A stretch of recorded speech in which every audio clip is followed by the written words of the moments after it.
So I'd like to thank the organizing committee for this very kind invitation, and absolutely delighted to be back in India. So these are my disclosures. So I want to start with this slide because we've seen this before, as Dr. Sanyal mentioned. And it's the reason why I want to bring it up is because it identifies, it names a new entity. And there's power in that name because it allows for developing biomarkers, risk stratifications, therapeutics, and so on. And this was an entity we ignored previously. So patients either fell into the bucket of fatty liver disease or steatotic liver NAFLD, or they had alcoholic liver disease.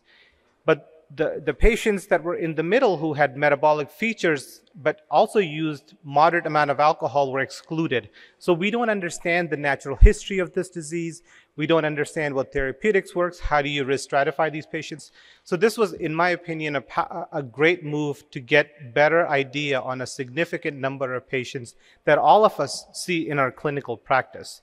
And I've organized my talk in such a way that hopefully it should be clinically relevant.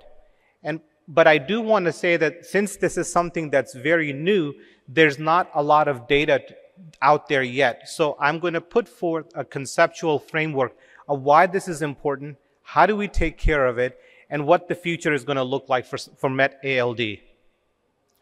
So this is a slide that shows the impact of different disease processes on longevity or survival. And as you can see, the red line, which is liver disease associated, is going up across almost all over the world. And this is particularly true in Southeast Asia as well as Americas. And now when we dive down deeper into it, because this represents all chronic liver disease, not just alcohol or fatty liver disease. But if you look at the data from organ transplant system, we see that the number of patients who are progressing to decompensated cirrhosis is significantly higher and rising in patients who have MASH or alcoholic liver disease. And the spectrum is somewhere in the middle of those two lines. So again, this is a clinically important problem that all of us are going to face in practice and do face in practice. This is a study that involved over 162 different countries, over 9,000 investigators that really begin to answer the question of what is harmful drinking. And as we all expect that the more alcohol someone drinks, the higher the risk that something bad's going to happen, the less likely they're going to survive, more likely they're going to die. We know this, but I want to draw the line here for MASLD, MetALD, and alcoholic liver disease. And you can see the relative risk or the hazard ratio starts to increase significantly in patients who have MetALD versus MASLD.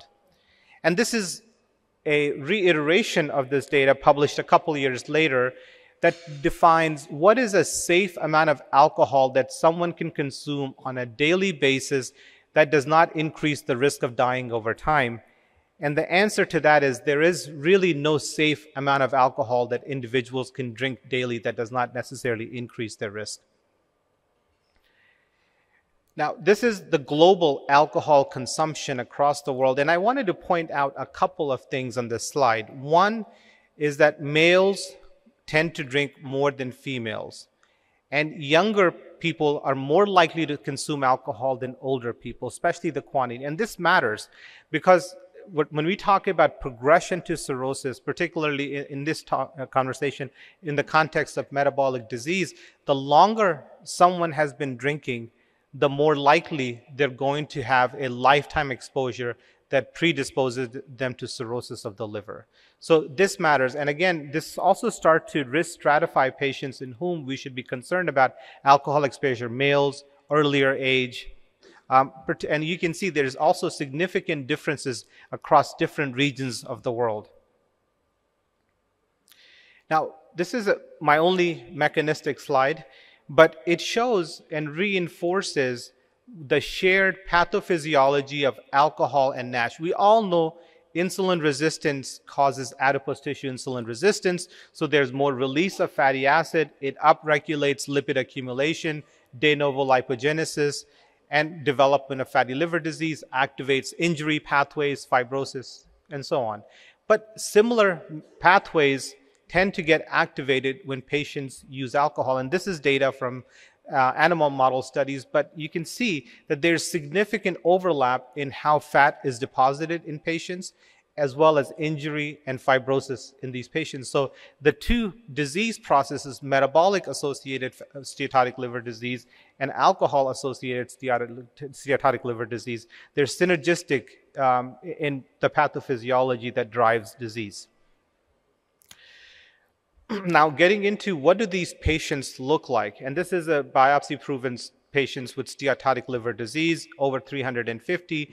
And one thing to point out, again, this has to do with the disease itself, is that fatty liver disease, NAFLD and MASLD overlap. But MetALD now captures a whole different patient population that was not captured with the old nomenclature. So again, we're starting to capture patients that were missed previously. But when we compare MetALD versus MASLD, the patients tend to be more males, as I showed you before. They have higher GGT, marker of inflammation, and they have more renal dysfunction. Again, these are preliminary studies. These findings need to be confirmed, but we're starting to now develop a potential risk profile of what are the key differences between MetALD and MASLD. This is NHANES data, so large US database that shows that the prevalence of having any steatotic liver disease from all causes is about 38%. So 2 in 5 Americans. But more specifically, MetALD is about 2.53% of the total population. And this is data from Korea where they used MRI to define the prevalence of disease. And in that, again, the prevalence of steatotic liver disease is about 39%, and the prevalence of MetALD is higher, is about 6%. So it's somewhere in there. Maybe there's regional differences. Maybe the way that fatty liver disease was defined is different, but it's not an insignificant amount of patients who have this disease entity that we're going to be seeing in clinical practice. Now, how do we find this disease process in our clinical practice? So all of us are good at talking to patients, asking them, and patients tell us that they drink alcohol, how much they drink, and how much they don't drink. But there's stigma associated with alcohol use. There's stigma on the patient side. There's stigma on the provider side. And they've done studies where they've shown that patients feel uncomfortable talking about it. And they've shown that providers, gastroenterologists, primary care physician, they tend to label patients who drink alcohol. So it's a bidirectional relationship. But in this study, what they did is they quantified alcohol use using a validated questionnaire audit. They looked at urine levels of alcohol, so metabolite of alcohol, which is ethyl glucuronide. And then they looked at hair. So the difference is when somebody drinks alcohol, urine ETG can remain elevated for a couple of days and then it disappears. But in the hair, it tends to deposit for the half-life, for however long the hair is. So if you pluck a hair from someone and then you look at their ETG, it can be elevated for up to 3-4 months. And what's interesting is patients who were previously classified as having purely MASLD, about 1 in 4 had significant alcohol consumption associated with it. So this is something that as we go forward, and now that we have a new entity, we have to keep in mind. And this shows the diagnostic accuracy of the different modalities to detect alcohol use in clinical practice. And again, asking patients or checking things that looks for alcohol within a few days is just not as accurate. Now, how does this change our clinical practice? And is it going to change management? Maybe, but I think one of the things that we have to keep in mind is that if we don't know a patient drinks, we cannot counsel them to stop drinking. So it's really important that we approach this in a non-judgmental manner so that the patient feels comfortable talking to us about this. Another key part, as we were talking before about feeling non-judgmental, is that patients who have liver disease, they may be disadvantaged. And there's several parameters that go into this, how disadvantaged these may be. And these are called social determinants of health. And they're things like employment status, how much a patient makes, how easy access to food do they have, their educational level. And what's interesting is patients who have MetALD compared to MASLD have a disproportionately higher burden of social determinants of health. And this is even more exaggerated in minority communities in the US, such as Hispanics and African Americans.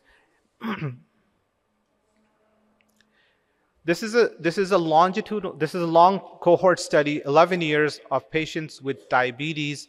And the aim of the study was to define what's the interaction between alcohol use and metabolic syndromes, diabetes, in promoting liver disease. And what we know is that patients who use alcohol, who have underlying diabetes, it's a significant risk factor for developing liver disease and progressing liver disease and developing complications. So again, this reinforces the idea that if patients have metabolic complications and they drink alcohol, they're more likely to progress.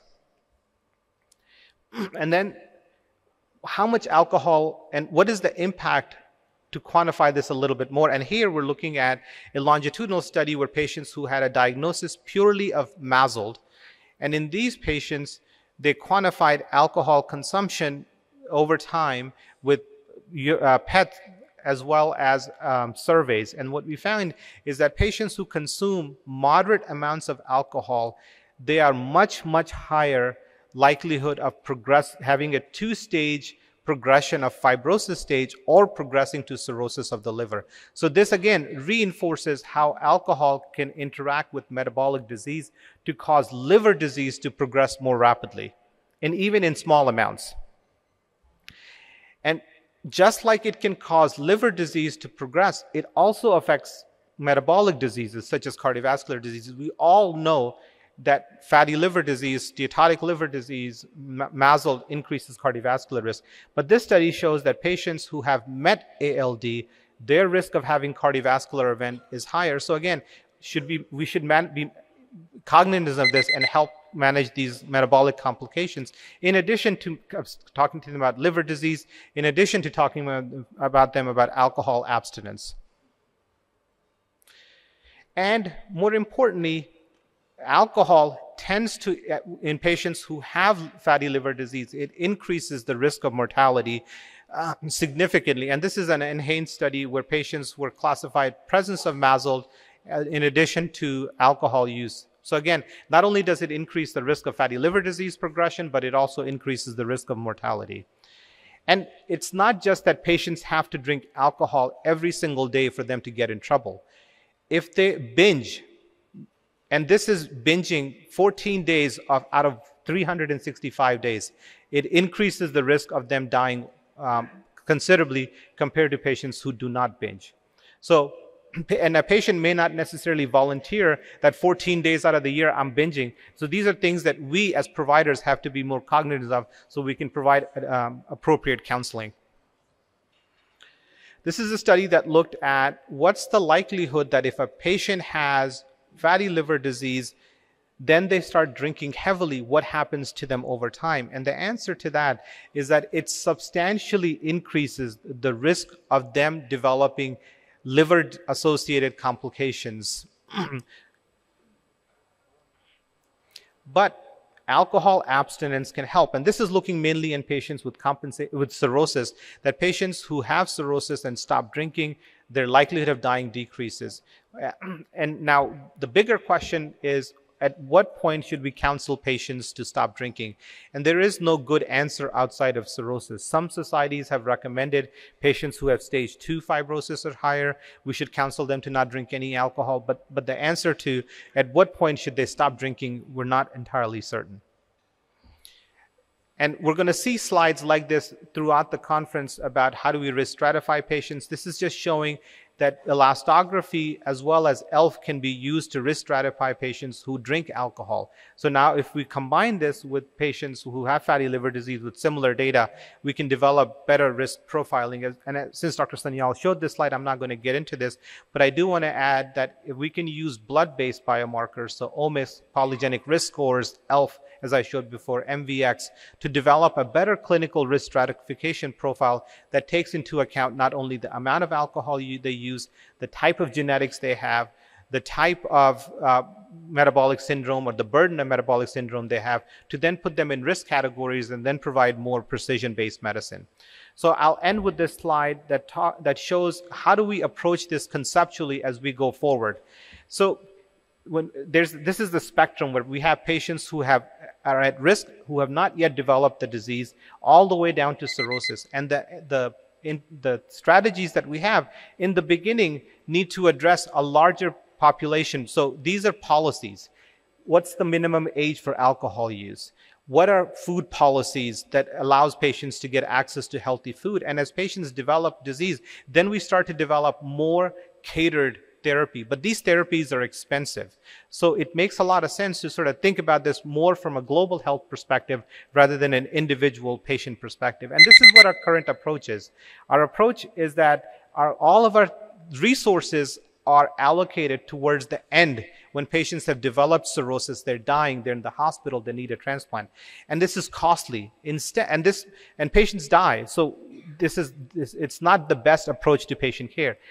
A better approach is to take those resources and allocate it in the beginning in policies, in detection, so we can take care of patients better so they don't actually get to the point where they need a transplant, when they're in the hospital, they have cirrhosis. Thank you for your attention.